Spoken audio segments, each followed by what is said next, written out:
अस्सलाम वालेकुम, welcome back to our channel. आज मैं आपको अपनी वीडियो में बताऊंगी पीरियड्स की एबनॉर्मलिटीज़ के बारे में। लेकिन वीडियो का आगाज़ करने से पहले मैं आपको बताती चलूँ, हमारे यहाँ हर तरह का मर्दाना और ज़नाना इमराज़ का इलाज किया जाता है।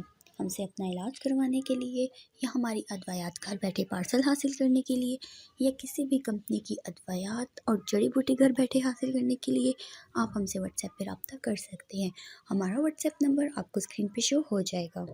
अब मैं वापस आती हूँ अपनी वीडियो की तरफ। आजकल ये माहवारी की प्रॉब्लम बहुत ज़्यादा नॉर्मल हो गई है, क्योंकि कुछ ख़वातीन को काफ़ी डेज़ तक नहीं होते हैं पीरियड्स और कुछ को बहुत ज़्यादा ब्लीडिंग होती है। तो आज हम इस वीडियो में इसी बारे में बात करेंगे। पहले हम बात करेंगे नॉर्मल पीरियड्स के बारे में, कि अगर आपको 21 डेज़ के बाद या फिर 35 डेज़ के बाद पीरियड्स आ रहे हैं तो ये नॉर्मल है, या 21 से 35 दिनों के बीच में आपको पीरियड्स आ रहे हैं तो यानी कि आपके पीरियड्स बिल्कुल नॉर्मल हैं।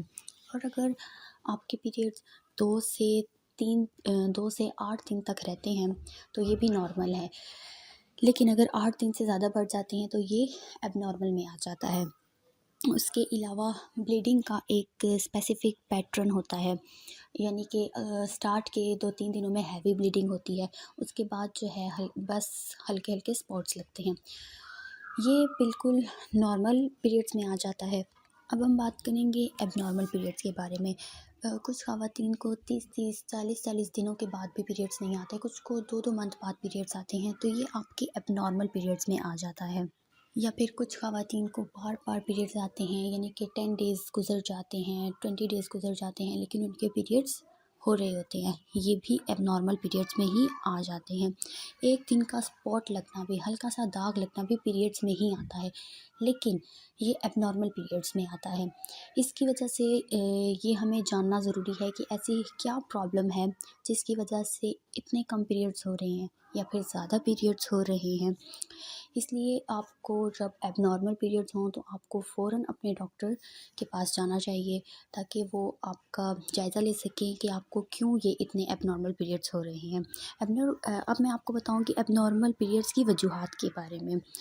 स्ट्रेस एंड एंजाइटी फैक्टर बहुत इम्पोर्टेंट है, जो कि ब्लड में एक हार्मोन प्रोलेक्टोन की मकदार को बढ़ा देता है, जिसकी वजह से आपके पीरियड्स एबनॉर्मल आना शुरू हो जाते हैं।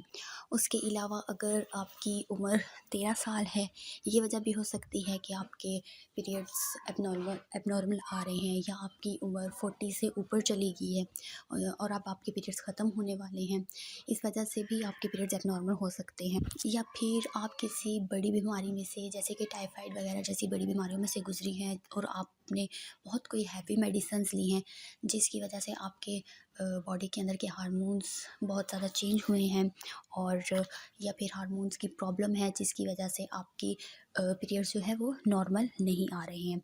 ऐसी सूरत हाल में आपको फ़ौरन डॉक्टर से रुजू करना चाहिए, ताकि आपका वक्त पे सही इलाज हो सके, ताकि आपकी अंदर की अंडरलाइन कट की जा सके बात कि ऐसी क्या वजह है जिसकी वजह से आपके पीरियड्स नॉर्मल नहीं हैं, और आपका अल्ट्रासाउंड किया जाए ताकि अंडरलाइन की जाए ये बात कि किस वजह से आपके पीरियड्स एबनॉर्मल हैं।